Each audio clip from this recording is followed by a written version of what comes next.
শিউলি ফুল পিঠা। শিউলি ফুল পিঠা কখনো খেয়েছেন? আজকে আমি দারুণ একটা রেসিপি আপনাদের সাথে শেয়ার করব। আর সেটা হলো শিউলি ফুল পিঠা। পিঠাটা দেখতে যেমন চমৎকার, খেতেও তেমন মজা। এখানে আমি প্রথমেই 1 কাপ দুধ দিয়ে দিচ্ছি। এরপর দিয়ে দিচ্ছি স্বাদ অনুযায়ী কিছুটা চিনি। এখানে আপনারা আপনাদের পছন্দ অনুযায়ী চিনিটা দিতে পারেন।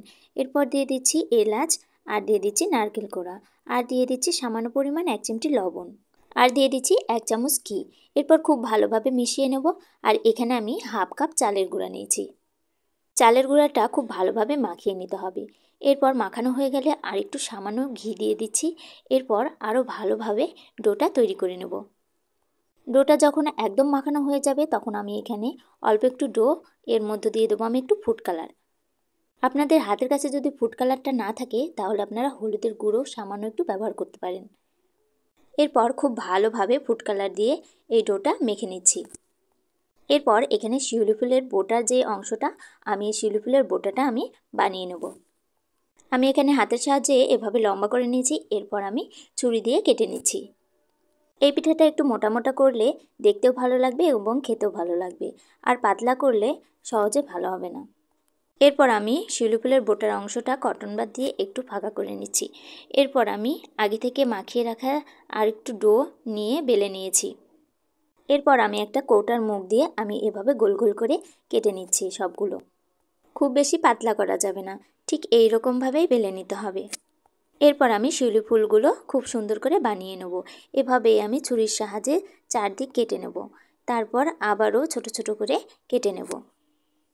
এভাবে করে আমি সবগুলো শিউলি ফুল কিন্তু তৈরি করে নেব। দেখুন আমার একটা শিউলি ফুলের পাপড়ি কিন্তু একদম তৈরি হয়ে গেছে। এরপর আমি বোটাটা শিউলি ফুলের সঙ্গে লাগিয়ে দেবো। তার আগে আমি একটু ময়দা দিয়ে আঠা তৈরি করে রেখেছিলাম। এইভাবে আমি বোটার সঙ্গে আঠাটা লাগিয়ে শিউলি ফুলের সঙ্গে লাগিয়ে দেবো। এভাবেই আমি প্রত্যেকটা শিউলি ফুল বানিয়ে নেব।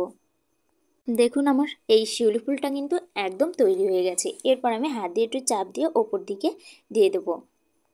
দেখুন শিউলি ফুলগুলো একদম হয়ে গেছে, আর কি দারুণ লাগছে দেখতে। এরপর আরেকটা কাজ বাকি আছে, সেটা হলো শিউলি ফুলের নিচের অংশে একটু ফুড কালার লাগিয়ে দেবো। তাহলে একদম শিউলি ফুলের মতোই একদম দেখতে লাগবে। এরপর চুলায় চলে যাব। এরপর চুলায় আমি একটা স্ট্যান্ড বসিয়ে দিয়েছি, আর নিচে দিয়ে দিয়েছি জল। জলটা আমি আগে ফুটিয়ে নিয়েছিলাম। এরপর আমি এর উপর দিয়ে সবগুলো শিউলি ফুল আমি দিয়ে দেবো।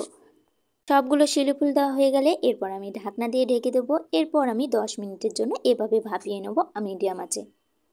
10 মিনিট পর ফিরে আসলাম। দেখুন একদম শিউলি ফুলগুলো তৈরি হয়ে গেছে।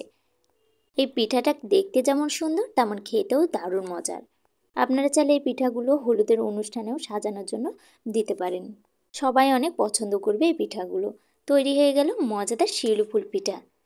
তাই আর দেরি কেন বন্ধুরা, আপনারাও ঝটপট তৈরি করে ফেলুন এই মজাদার শিউলি ফুল পিঠা।